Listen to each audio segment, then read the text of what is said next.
Well, we're starting a brand new teaching series this morning. And in a fit of enthusiasm, I called it off script.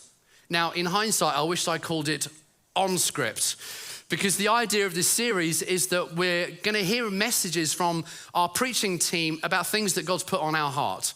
So it's kind of a chance for us to go off piste, a little bit off script, and just to share kind of some stuff that we're living with. Now, hopefully it's going to be on God's script, but it might be kind of off script. It might be, who knows what you're going to get. It's going to be like a smorgasbord of goodness. And I know it's going to be brilliant. So that's kind of what we're doing. We're kicking that off this morning. And I want to start by asking you this question. How is the race of life going for you? And I know that's what you came to church to be asked this morning, wasn't it? How is your race going? How well are you running the race of your life? How is that going? That's what we're focusing in on. And in a few moments, we're going to turn to Hebrews chapter 12 to read about running the race. And if you watch kind of sports news or kind of news, you'll have heard in the last week or so an amazing world record by this gentleman on the slide that's going to come up, Jacob Kiplomo from Uganda. Have we got any Ugandans in the house? Yes, thank you. Thank you. We had one at the 9:30 and maybe just one here as well. So come on, let's increase our Ugandan contingent. That would be cool. But this amazing Ugandan athlete, he already held the world record for the half marathon.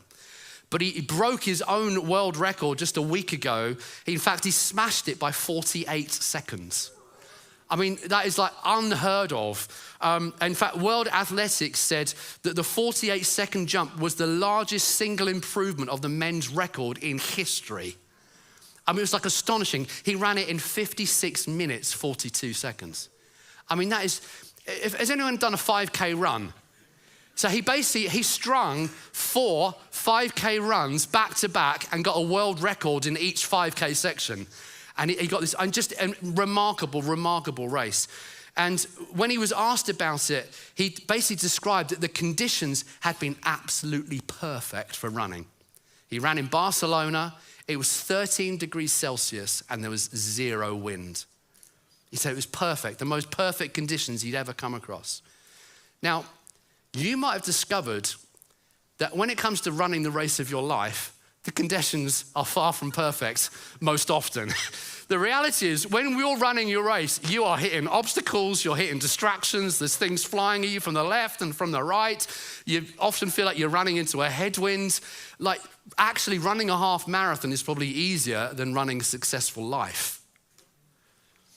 How are you running your race with Christ? How is that going? How is it for you? Again, another very famous athletic story about a Tanzanian runner. Anyone from Tanzania? Oh, that's sad. That's sad. I thought I was going to get a whoop for Tanzania, but John Stephen Akhwari ran in the Mexican Olympics, and he was a marathon runner. And he fell very, very early on into the marathon race, and he damaged his shoulder and he damaged his knee, but he decided to carry on running. And you can watch it on YouTube, just this heroic kind of almost limping at times to the finish line. And he finished last out of 57 competitors, over an hour later than the last runner before him had crossed the tape. But he ran and he ran and he ran. And the cameras were trained on him the whole race. And people were just like, come on, get to the finish line. And he did. He hit the tape and he finished the race. And when he was asked about this, why he didn't give up, this is what he said. My country did not send me 10,000 miles just to start the race. They sent me to finish the race. They sent me to finish the race. God didn't save you just so you could start. He saved you so you could finish. It's not just about how you begin, but God says, run the race in such a way as to get the prize at the end.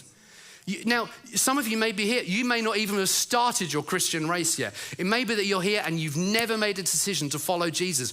Well, you could start your race this morning. You could start by meeting Jesus and have the kickoff to what you're really born to do, which is to know him, to worship him. But for many in this room, you have started your Christian race. But here's the thing, Jesus didn't save you. He didn't bring you 10,000 miles so that you couldn't finish. He brought you so that you could finish well. And that's where, of course, scripture is so full of language about running the race in order to get the prize. Paul says, do you not know that in a race, all the runners run, but only one gets the prize? Run in such a way as to get the prize. And then right near the end of his life, he writes to Timothy, he's shortly before death, and he says, I have fought the good fight. I've finished the race. I've kept the faith. I've kept the faith. If there should be something that galvanizes us and a goal for our lives, something you might put on your tombstone at the end of your life. I fought the good fight. I finished my race. I got the prize. That's something to shoot for. Not fame and glory, but I finished the race. It doesn't matter if you came last. Did you finish the race? Did you finish with your faith intact? Did you finish by loving Jesus? Did you finish by being a prayerful person? Did you finish by still loving your neighbors? Did you finish by running after Christ with all your heart and hitting that tape, even if you had a bloody shoulder and an injured knee? I finished the race, because that's what it all is all about. Finished the race that was marked out for me. And increasingly, I turned 50 this year. Thank you. I know I don't look a day over 49. I turned 50 this year, and what I'm increasingly finding as a nearly 50-year-old is I am being inspired by the generations that are ahead of me who are still running after Christ. I'm now frequently find myself looking at 70, 80, 90-year-olds who still love Christ with all their heart, and there's still fire in their bellies, and they still want to talk about Jesus. I'm like, oh God, I want to be one of those people. I want to be one of those people who still wants to talk about Jesus. I remember sitting with my 96-year-old grandmother, and all she wanted to do was talk about Jesus. I remember we sat in her care home, and she held my face in her hands, and she said, you've always been a special boy. And she prayed for me. I want to be like that. I want to finish the race well. I don't want to just ignite for a short season and then fizzle out. But I want to run the race to get the prize. And Hebrews 12 is another one of those passages that talks about running the race of our lives. And Hebrews we don't know who wrote Hebrews, but what we know is they wrote Hebrews to encourage Christians who were in danger of giving up. Really because of persecution and difficulty and hardship in their life. And Hebrews was written to say, don't give up now. Don't quit. Yes, it's tough. Yes, it's difficult, but don't give up. Remember Christ. Run the race that he's marked out for you. And that's why the book of Hebrews was written. And in fact, as we dive into chapter 11, you find this whole list of the heroes and the heroines of faith. The writer of Hebrews lists them. He says, remember Noah, remember Enoch, remember Jacob, remember Rahab, remember Moses, remember those that have gone before you. In fact, it says, you should imitate those who through faith and patience inherited what God promised to them. And he gives them as an example of people who've gone before who ran the race well. And then as you hit chapter 12, he says, since we're surrounded by such a great cloud of witnesses, let's run our race. And the idea is history belongs to them, but the future belongs to you. Did you get that? History belongs to them, but the future belongs to you. This is your opportunity to run your life with faith while you have breath in your lungs. They've had their time. Yes, be inspired by them, but now run the race that God's marked out for you. Don't waste your time. Do what God has put you on this planet to do. And so as we hit chapter 12, let's read. He says, therefore, since we're surrounded by such a great cloud of witnesses, just imagine a stadium filled with Gideon and Moses and Elijah and Rahab. They're looking at you in the stadium as you're running your race. Let us throw off everything that hinders and the sin that so easily entangles. Let us run with perseverance the race marked out for us, fixing our eyes on Jesus, the pioneer and the perfecter of our faith. For the joy set before him, he endured the cross, scorning its shame, and sat down at the right hand of the throne of God. Consider him who endured such opposition from sinners, so that you will not grow weary and lose heart.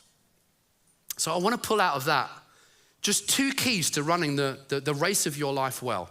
Two things. Number one, to run well, you've got to identify your obstacles. Number two, you've got to find your true focus. If you're going to run well in this life, you need to do these two things as described in this passage. So Let's take the first. Identify obstacles. The writer says, let's throw off everything that hinders.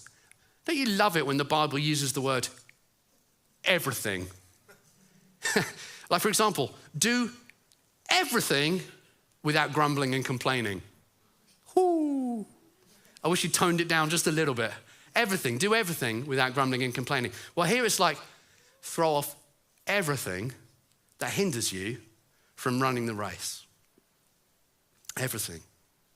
And in my vast experience as a runner, which lasted all of 3 running sessions 20 years ago. In fact, it's a source of great mockery in my house because I hate running. I love sport, but I hate running. I hate swimming. I hate running. I can't see the point. I want sport with some competition. But anyway, and I'm just a very bad runner. I was the guy that would feign an asthma attack at school in cross country just so I didn't have to join in. I just hated running. And so, but anyway, in a fit of enthusiasm 20 years ago, I said to my wife, I think I'm going to become a runner.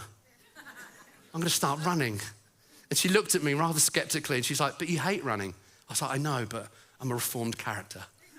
And so the next morning, I got up, put my shorts on, got my running gear, and I was like, right, I'm going for a run. And at the time, I was living in the northeast in Newcastle. And so I went around the streets of Newcastle running, and I quickly discovered how unfit I actually was. I mean, I was wheezing, I was gasping, I was red in the face, my lungs were burning. And every time I saw a dog walker, I'd stop running and start walking because I was so embarrassed. And then once they were around the corner, I'd start running again. And I lasted 3 mornings, and then I thought, nah, I'm not a runner. I'm giving up. I am giving up. And what I discovered in my vast experience as a runner is there are many things that can stop you from running. You can slow up, you can trip up, and you can give up. So let's look at those. Firstly, slow up.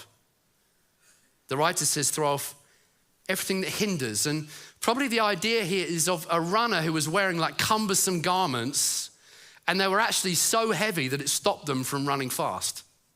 And he's like saying, get rid of these heavy garments so that you can run freely. Get rid of stuff that actually just slows you up in your race. Again, a friend of mine, he ran regularly, and one day a mutual friend said, could I come for a run with you in the morning? And so my friend said, well, have you ever been for a run? He's like, yeah, I love running. He's like, but you won't slow me down, will you? And he's like, no, I won't slow you down. Well, the next morning, this guy turned up in a pair of jeans to go for a run. And my friend quickly realized, this is not going to go well.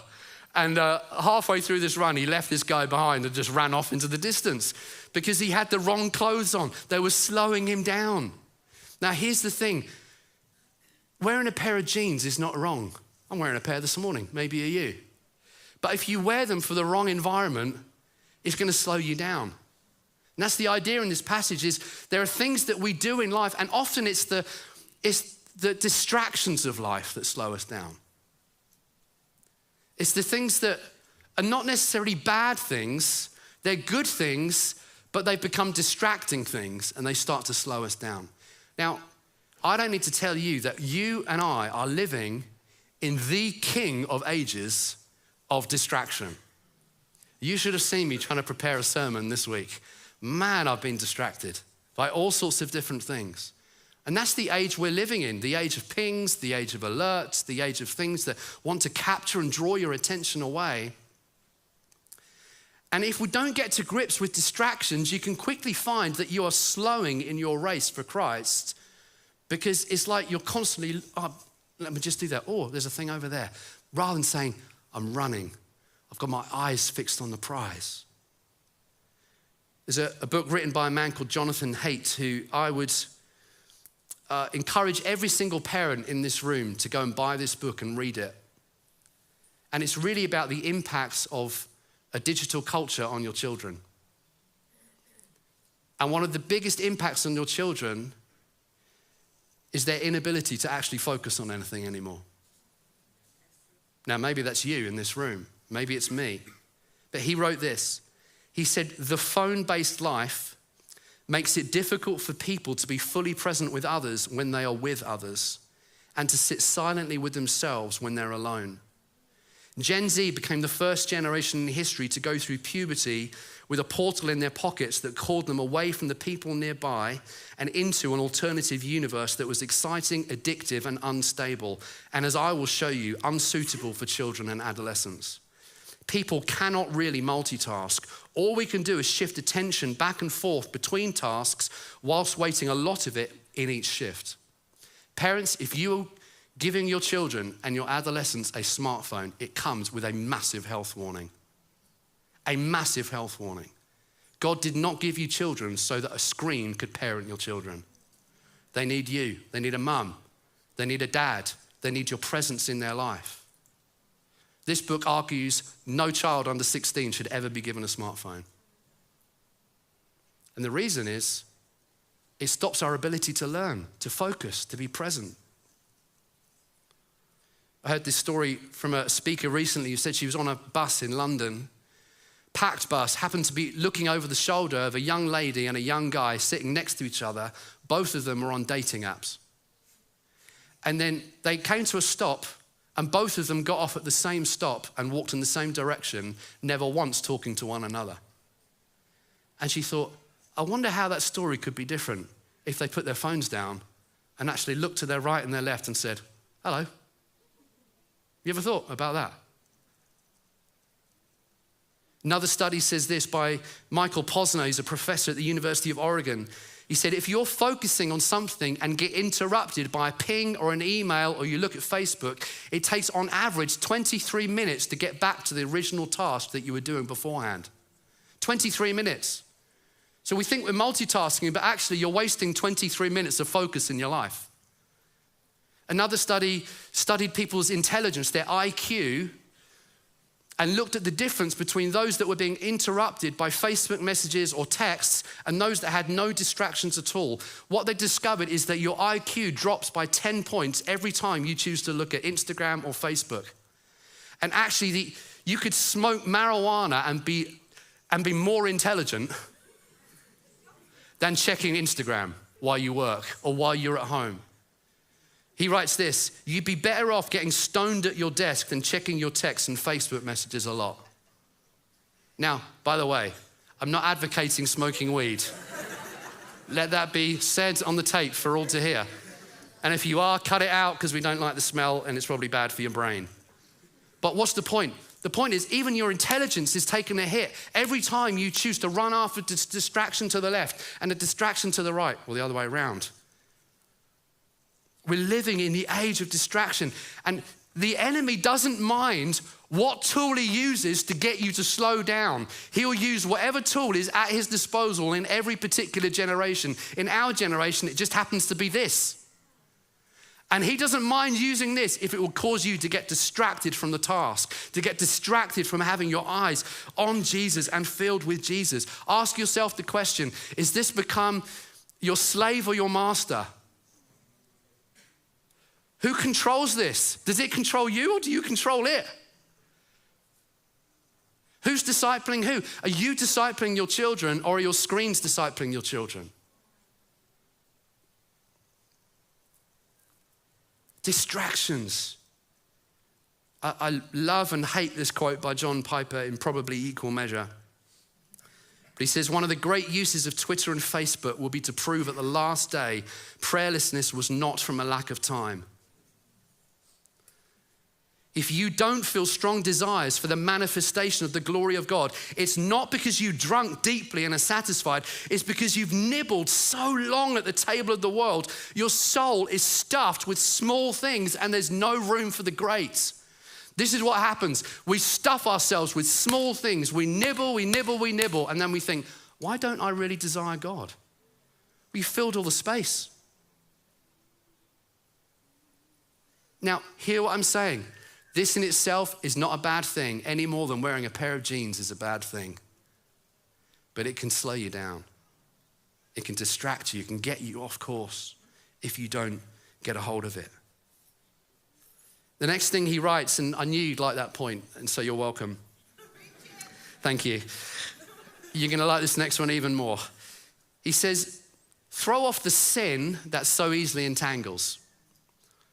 Throw off sin that so easily entangles. So this really is not just going after distractions, but actually things that we do that we know displease God. And there's a whole kind of litany of obvious sins that are out there, violence and hatred and lust and murder. But there's a whole bunch of other very socially acceptable sins that we also accommodate in our lives, like grumbling, selfishness, greed. A whole bunch of stuff that kind of is in there that is very easy to justify to ourselves. I don't know if you've noticed this to yourself, that it's very easy to justify your actions, even when really you know that they're wrong. Let me just give you a palatable example to start with. Speeding. Now, I know no one in this room has probably sped ever in their life. I recently participated in my second speed awareness course. And it was very good, it was too. They were very, very good. Hopefully I learned my lesson this time. And it's interesting, isn't it, as a driver that might occasionally go over the speed limit, how we justify it to ourselves. So we say things like, well, there's a 10% margin with the speed limit. It says 70, but really it's 77. The police won't stop you if you're at 77. 78 is bad. 77 is fine. The police do it. Or we say things like, the speed limit is for bad drivers. I'm a good driver, so it doesn't apply to me. Or we're like, sometimes it's safer to drive faster. It's the slow drivers that really cause the accidents. There's all sorts of ways that we can justify actually breaking the law, and to somehow make it more acceptable to ourselves. Let me give you another example. Pornography. Pornography is a multi-billion-dollar industry that outstrips all the money spent on Hollywood and gaming altogether.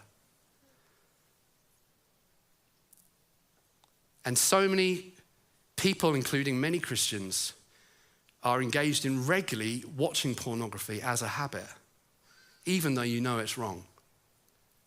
And what happens is we sometimes justify our secret behavior by saying, I'm not hurting anyone. What I do in my own home is my business. I'm not being nasty to anyone. I'm not killing anyone. I'm just doing this in the privacy of my own home. After all, I've got sexual needs. I'm a sexual being. I've got sexual needs. I need to express them in some way. And even with things like with pornography, where actually if you step back and think about it, you are fueling an industry that exploits some of the most vulnerable people on our planet and contributes toward child sexual trafficking. So every time you're about to click on that button, think, I am contributing to the sexual trafficking of children, because you're fueling the industry. You're creating a demand for a product. So don't come to me and say, this isn't hurting anyone.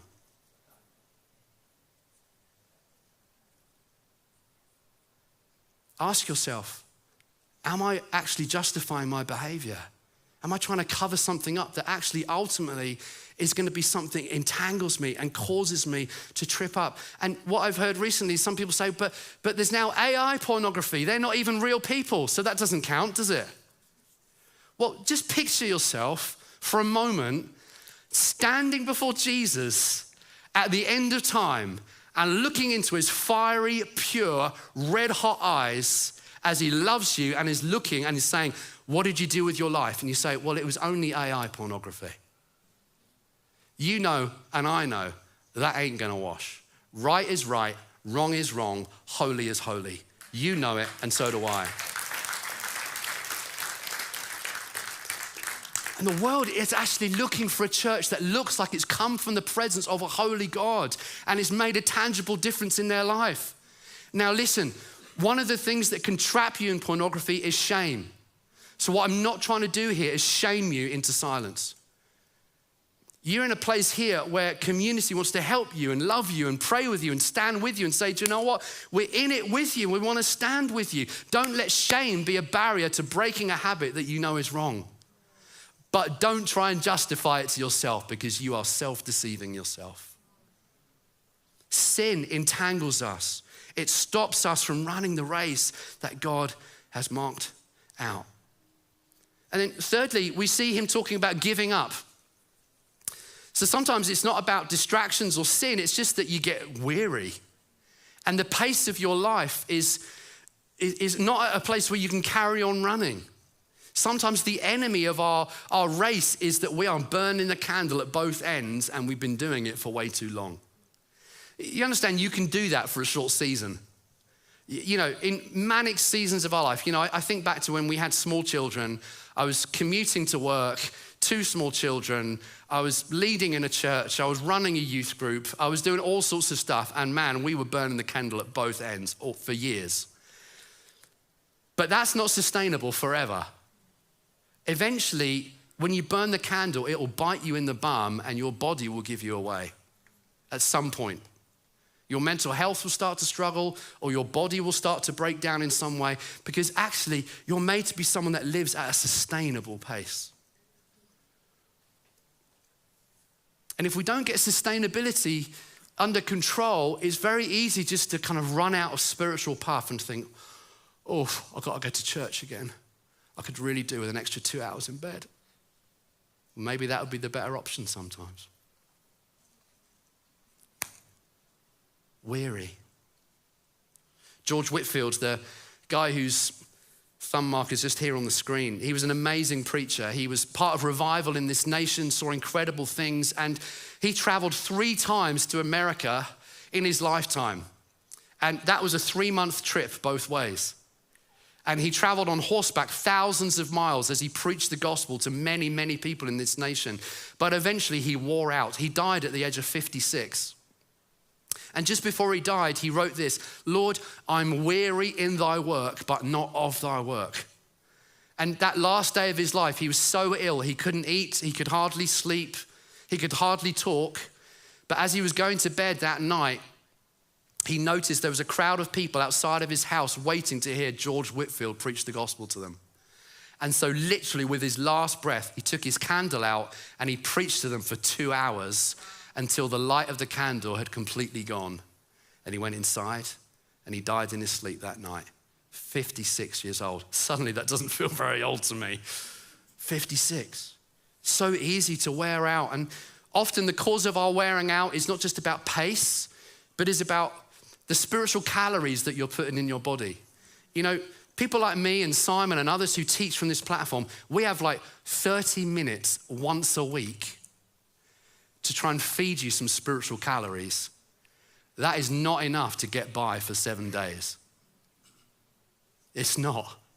If you come into church for your spiritual pickup, I've got news for you. You need to put calories in your body every single day if you're gonna run and not wear out. You need to daily get with Jesus, daily read his word, daily fill your soul with some spiritual protein that helps you to actually run the race. 30 minutes on Sunday is gonna do some, but it's only gonna do some. And of course, the answer, says the writer to the Hebrews, is we've got to find our focus. Identify the obstacles first, but the second half of the answer is find your true focus. And firstly, he talks about lifting up Jesus. He says, listen, fixing our eyes on Jesus. How do you run the race well over the long term so that you hit your 80s, 90s, 100s with your faith intact? Fix your eyes on Jesus. Make him the center point of your life. Make him your dangerous obsession. I'm giving you permission this morning to be completely compulsive obsessive about one thing: Jesus. Jesus. Give yourself to follow him. Give yourself to know him. Read about him. Write about him. Talk about him. Take communion in your homes. Share your stories with your friends and with one another. Just have a focus on Christ as the big object of your life. I've been reading this week about ultra marathon runners, and they talk about often the first half of an ultra marathon is the physical pain that you have to get through. But the second half of a marathon is about the mental pain that you have to get through.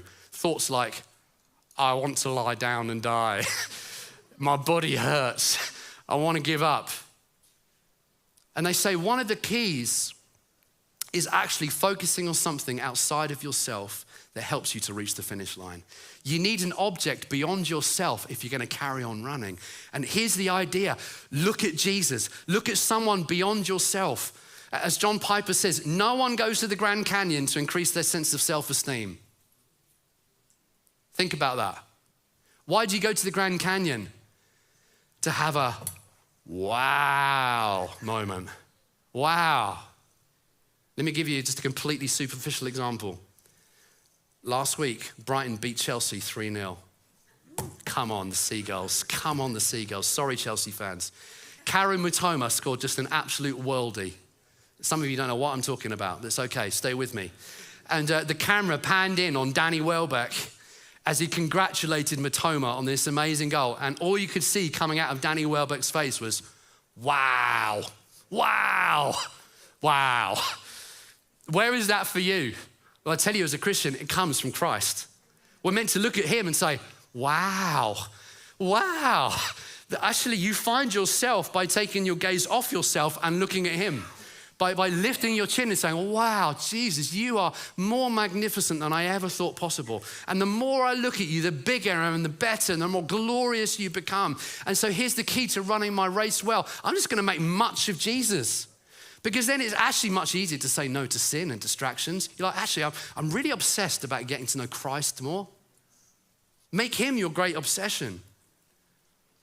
Pete Greig in his book, Dirty Glory, says this about the start of the 24/7 prayer movement. He says, the point of prayer, the entire impetus behind the 24/7 prayer movement is not the power that it releases, but the person that it reveals. The vision I originally wrote was this: Jesus, dangerously, obsessively, undeniably Jesus. I don't pray because I'm into prayer. I pray because I'm into Jesus. And so we talk together. I don't believe in the power of prayer, but I do believe in the power of Jesus. So I ask for his help a lot. The vision is Jesus. Everything else is secondary. Even the mission is less important than the man. Actually, I hate evangelism. So do most of my friends and every non-Christian I've ever met. But because I'm into Jesus, I talk about him a fair bit in the kind of way you do when you really like someone and you no longer care who knows. Isn't that brilliant? This side thought so. I know you do as well. You're thinking about it. Evangelism, what's the key to living a life of telling others about Christ? Just love him a lot and it will leak out of you. Do you know, this week my wife has been involved in a group called the Bedford Marionettes. It's like an Amdram group in Bedford. She's done 4 shows in a row, last one last night. The after party was at our house. It lasted till 4 a.m. I wasn't there, I slept at my parents'. And on her first show in the interval, they were talking about one of the performance pieces that involved kind of fighting moves. And Carol just happened to say, I used to be in a gang. And they were like, did you? She's like, yeah, when I lived in Sidcup, I was part of a gang. And they were like, how did you get out of the gang? And she's like, well, I met Jesus in the middle of a field and he changed my life. And they're like, he did what? And by that time, they're passing messages on to the rest of the cast. Hey, come here, Carol used to be in a gang. She used to be in a gang, come hear a story. And pretty soon she's got a gaggle of people around her. She's just, because she likes Jesus a lot, it just comes out of her. That's evangelism, folks. That's it right there. I really like Jesus. It's just gonna leak out of me with my friends and the environments I'm in. Obsessively, it's about Jesus. The second is, he's the author and perfecter of our faith, which really means that this whole salvation business, you getting caught up into the kingdom, didn't originate with you. He's the author of your faith. Many of you remember that moment where maybe you prayed a prayer or you made a decision to follow Jesus. Listen, what was happening in that moment is you thought you were choosing him. You discovered he was actually already choosing you. As you were reaching your hand to him, you discovered his hand was already there, reaching your direction all along. He's like the father who's waiting at the end of the road for the prodigal to return home. Jesus said, you didn't choose me, I chose you. And I appointed you to go and bear fruit. Ephesians 1 says, he predestined you before the foundation of the world to be adopted as his sons and daughters. In other words, way before you even had any thought of Christ, he thought about you. He made a decision about you. He sent his son for you. He provided the necessary means for your forgiveness and the necessary means for you to be in heaven for all eternity. And what did you contribute? Only your sin. He chose me. He chose you. The grace of God, the author and, notice, the perfecter of our faith. Which means that now you started this race, it's not all on your self-effort to improve yourself to be like Jesus. His grace is now powerfully working in your life. Which means even your mistakes and weaknesses, he can turn for God opportunities. He takes down the mistakes of our life and says, do you know what? I'll forgive you for that, and I'm going to teach you how to be about Jesus in that the next time. His grace is perfecting what he started within us, the grace of God. You know, Billy Graham, famous preacher, he preached to over 1 billion people in his lifetime. It's not bad, is it?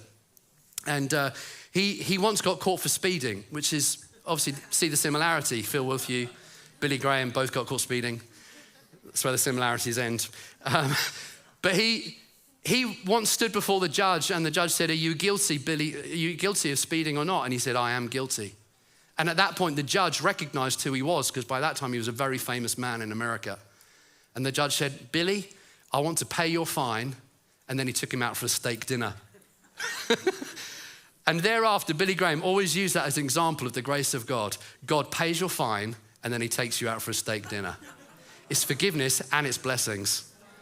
That's the grace of God.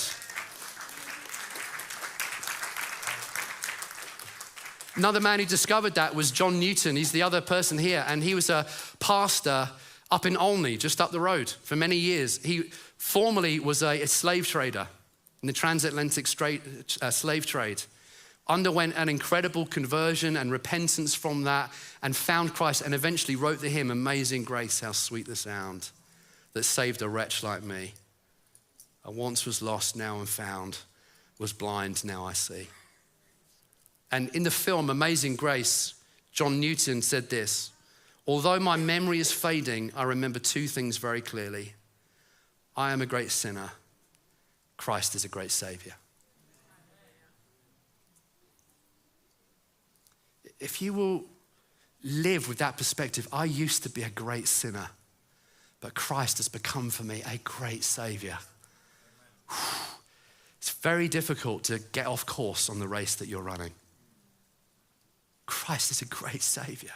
His grace is on my life. It wasn't dependent on me. It's all from him. I can't sin my way out of the kingdom even. He rescued me because he loves me. That'll stop you from sinning. Because really, what is sin? Sin is not breaking a law. It's breaking someone's heart. When you sin, you're choosing to break the heart of God, who you've been called into intimate fellowship with. And when you live aware of his grace, it teaches you to say no to sin. And then lastly is cheer up. Cheer up, will you? Cheer up. The passage says, for the joy set before him, he endured the cross. How do you run the race? Joy. The joy of the Lord. Nehemiah said to the people of God, the joy of the Lord is your strength. And how do we run? We keep our joy. And here's the good news. You can be joyful in every single circumstance because your joy is not dependent on your circumstance. Your joy is dependent on an unchanging God who is always for you in every season of life. So that means you may be going through the toughest time right now. You can still get your garments of praise on because Christ has never changed and he never will. He's the same. He's the same. He's joyful, he's happy, he's optimistic about your future. His presence is at work in your life. He's never going to leave you or forsake you. And even if the worst happens, you're going to be with him in glory for all eternity. So you've got a reason to be joyful. 10,000 reasons, as Matt Redman said. 10,000 reasons. Joy. Steve Brown said, if there's no laughter, Jesus has gone somewhere else. If there's no joy and freedom, it's not a church. It's simply a crowd of melancholy people basking in a religious neurosis. If there's no celebration, there is no real worship. We are called to be joyful, full of the joy of the Lord, because that keeps us on track in our lifetime. Let's stand together, shall we?